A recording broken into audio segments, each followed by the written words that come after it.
Hello, welcome back to Chat About It. Don't shout about it with me, Rachel, aka the Queen of the Woke, as crowned by one of my haters. So don't forget to subscribe to this channel. Check out my Rumble because my Rumble is now back up and running after the sync switched off between YouTube and Rumble. And get on to my Spotify because I try and release as many of my episodes as I can as podcast versions as well. I recently hit the 500 subscribers, so thank you so much. I think I just said that, but I'm going to say it again. Thank you so much. We are talking about the BBC today. Defund the BBC does actually trend quite a lot actually on Twitter. There are various reasons as to why people don't like the BBC. It's and what stemmed this video was I was originally going to do a video about RTD, Russell T Davies, who I will actually get into in this video, but I actually found a load of other things on top of that.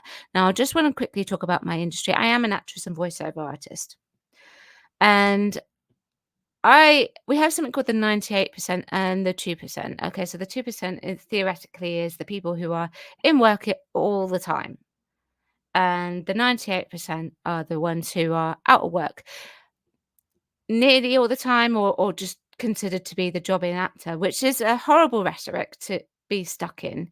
And we need to get rid of that as much as possible. But it's very difficult to do so.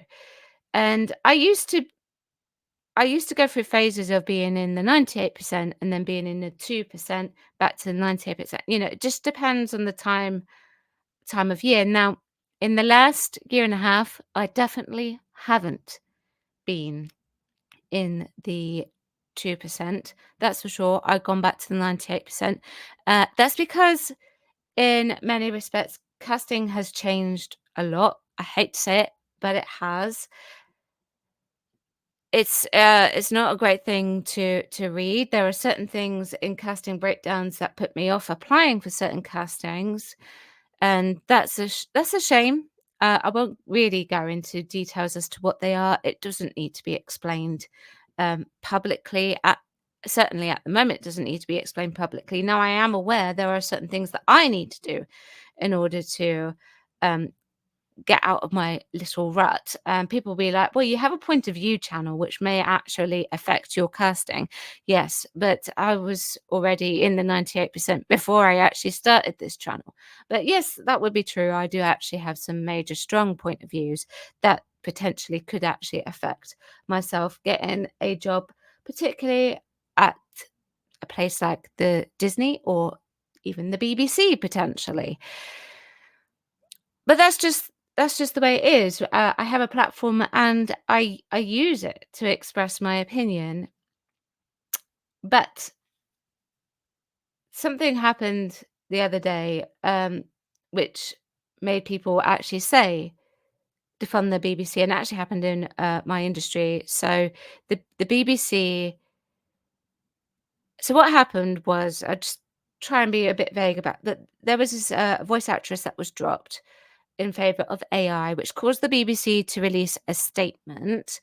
Now, the BBC said that they spoke to her family and apparently they all agreed for the voiceover to be AI.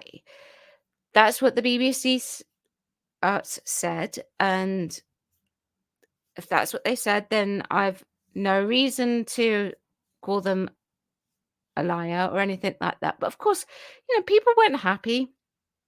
People felt bad because someone was then out of a job and weren't going to get paid for what it is that they do best. And it resulted also in the Actors Union releasing a statement, which I found really interesting because with all the things that have been happening with actor agents recently, I haven't really heard anything much.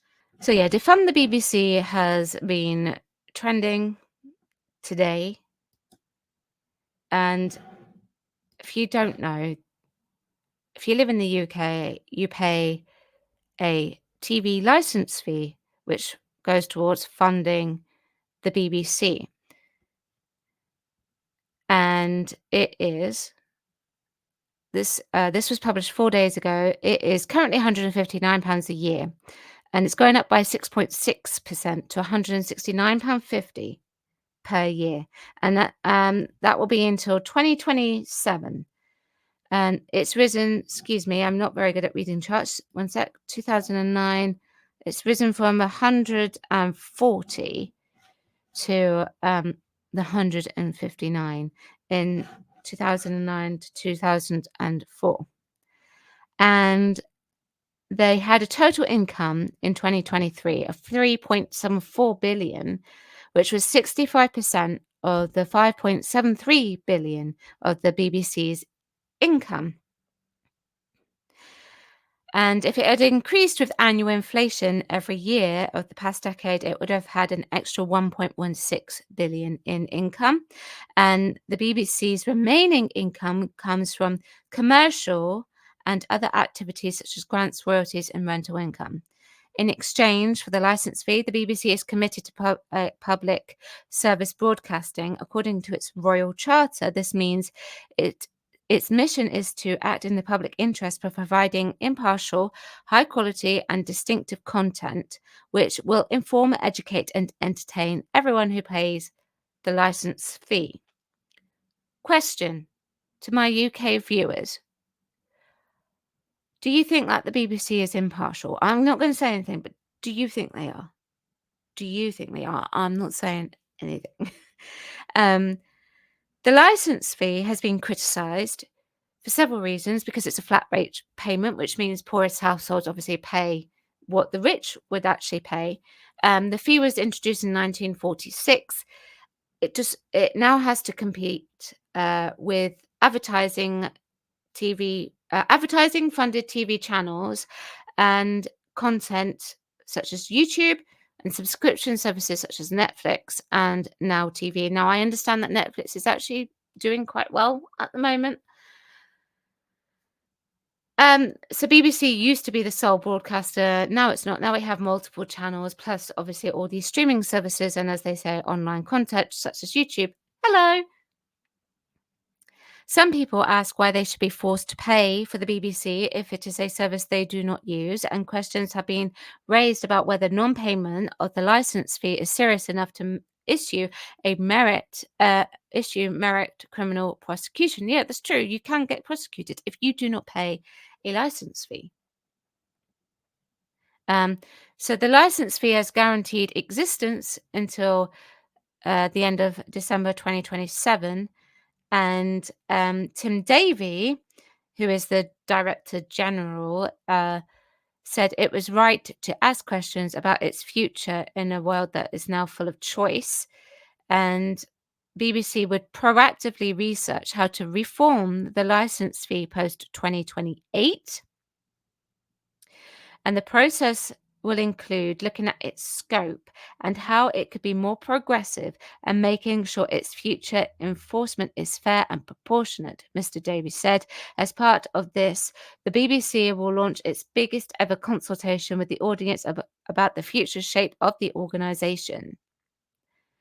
And a number of alternative funding models have been previously suggested, such as tax on broadband connection, a government grant funded out of general taxation, part funding through advertising, a subscription model. Now, I have actually theorized. This is a cold read, so I didn't know that was actually suggested. But I've actually theorized that maybe the BBC would be considering moving towards a subscription-based model. What do you think? Would that be more beneficial for them? Because then that way, if you are not watching anything on the BBC, you would not then have to pay a BBC TV license. We also have things like BBC Two, BBC Three, and all of the radios and all of that are also covered underneath all of this. So the funding is very stretched for it, very stretched indeed, even though they had a total income of 5.73 billion. But this is from Talk TV. Now, this Talk TV article did not actually have a date on it. So I actually had to go and find something that they referenced to put a date to it. So it would have been 11th of July 2023. But this is what campaign director at Defund the BBC, Rebecca Ryan, had to say. The BBC is broken. At the start of this week, the ailing broadcaster landed itself in yet another controversy when it was revealed that one of the highest paid talent allegedly solicited illegal photos of a minor, with top brass failing to contact the star to quiz him on claims until 7 weeks after family members made the complaint. You would think that after dealing with SA scandals such as Jimmy Savile, Rolf Harris, and more recently DJ Tim Westwood, lessons would have been learned. Unfortunately, it appears that the BBC has been lulled into an apathetic and arrogant stupor by the plentiful stream of guaranteed funding provided by the licence fee. Meanwhile, the British people are sick to the back teeth of being forced to pay an organisation. If we want to watch any live broadcast TV or BBC iPlayer that prefers pre-verification, whitewash, and hiding its head in the sand above taking the responsibility and weeding out these predators. The BBC has a fixation on winning over the youth audience. It churns out endless woke programming to this end, despite the fact that only 1 in 20 young people watch TV as it is broadcast, and this is obviously last year. What message do B bosses think they are sending to young people when they sit on complaints about the top paid middle-aged presenters asking minors to perform lewd acts for cash? Today, the taxpayer refund broadcaster published its annual review with the ambitious headline, "A Year of Delivery and Moments That Brought Us Together."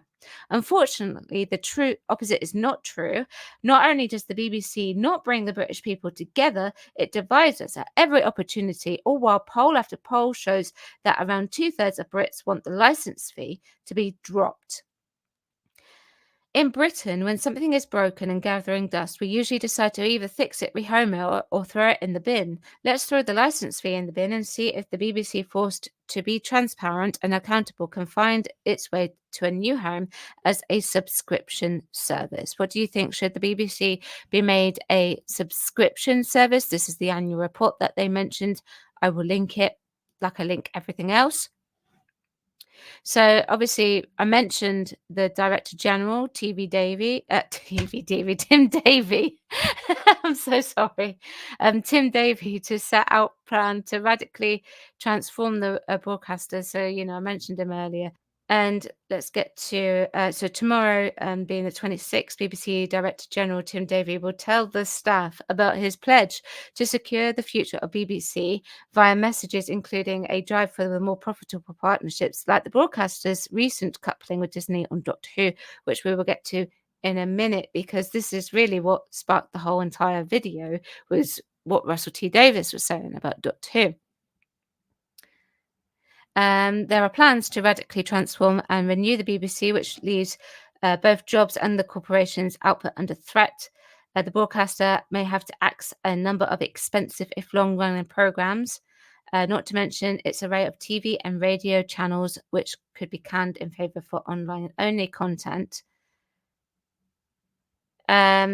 Let's see. David will say, "We are in danger of allowing the UK world-class creative industries to be undermined and diminishing our unique cultural identity and its remarkable influence worldwide. A new wave of technological change reshaping the media landscape." Earlier this month, a memo for him also says, "A new wave of technological changes reshaping the media landscape and bringing the fresh challenges for us all, to our democracy, to our creative economy, and to society." And he also thanked corporation staff for delivering some outstanding content across the BBC and taking big steps in work to transform our organisation.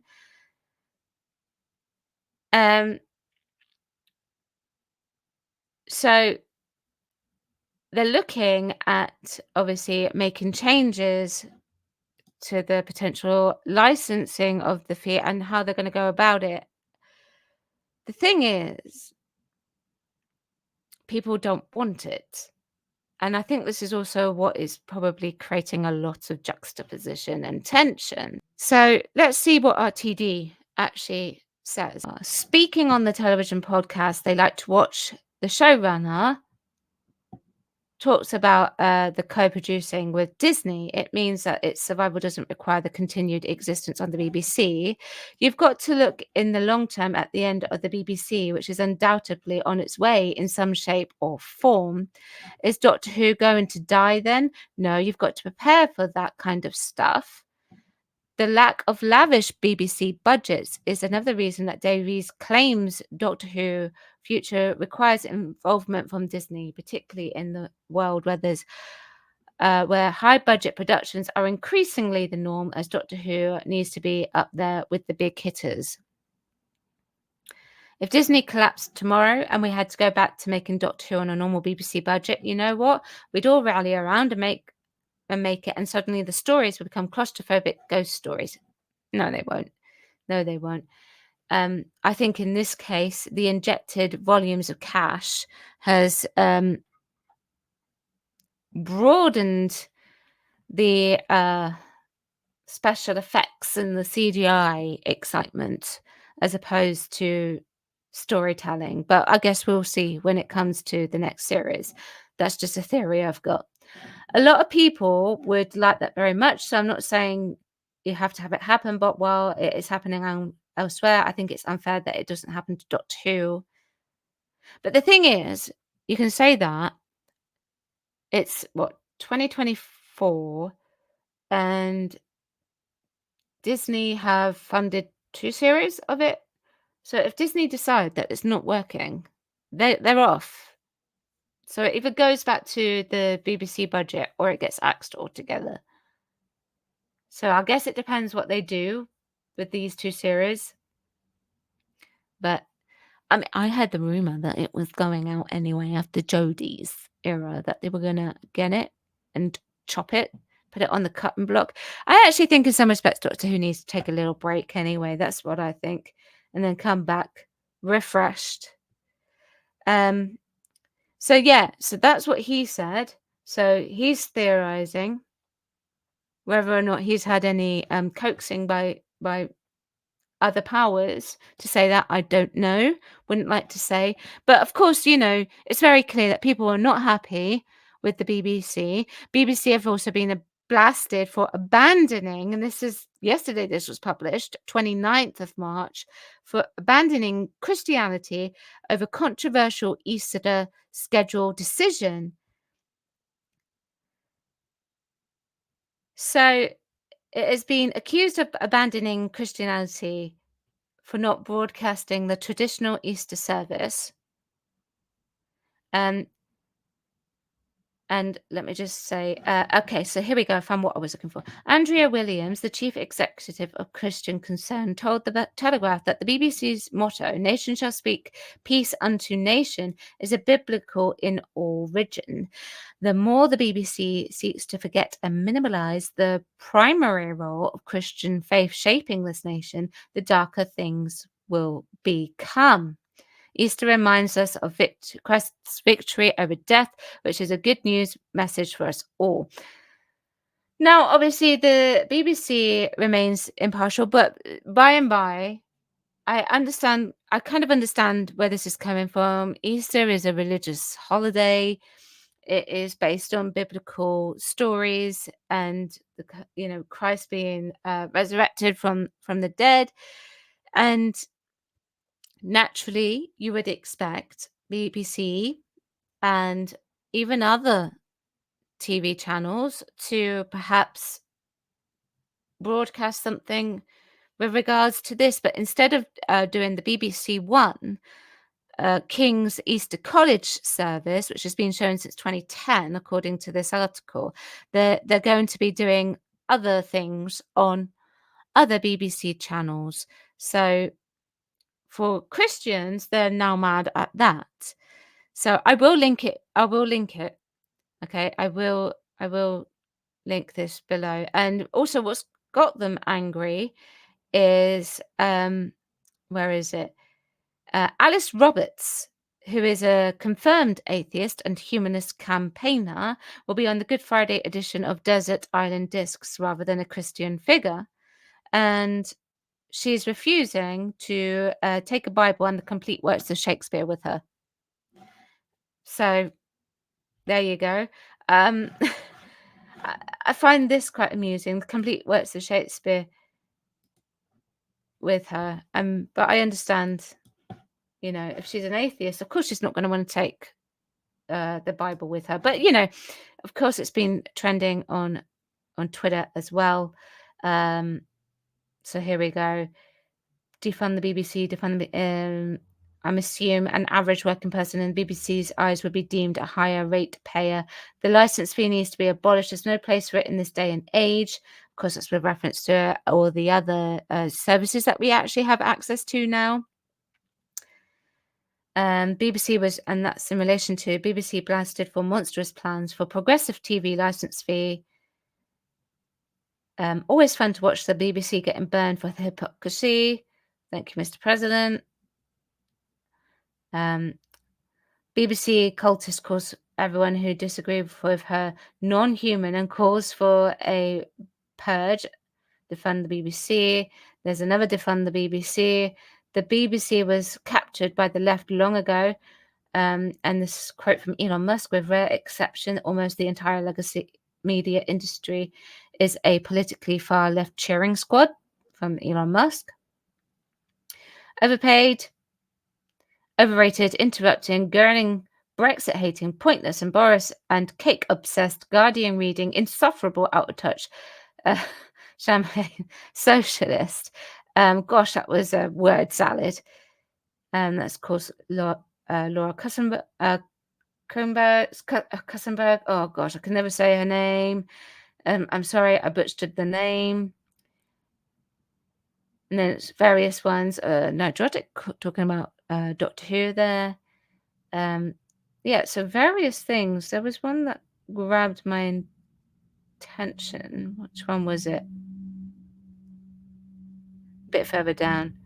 There you go. The BBC has caused offence over its decision not to broadcast a traditional Easter service. Last time I looked, the UK was still a Christian country. Why won't the BBC respect our Christian heritage and culture? Defund the BBC.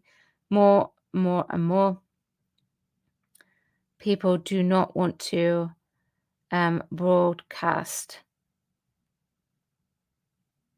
with the BBC anymore.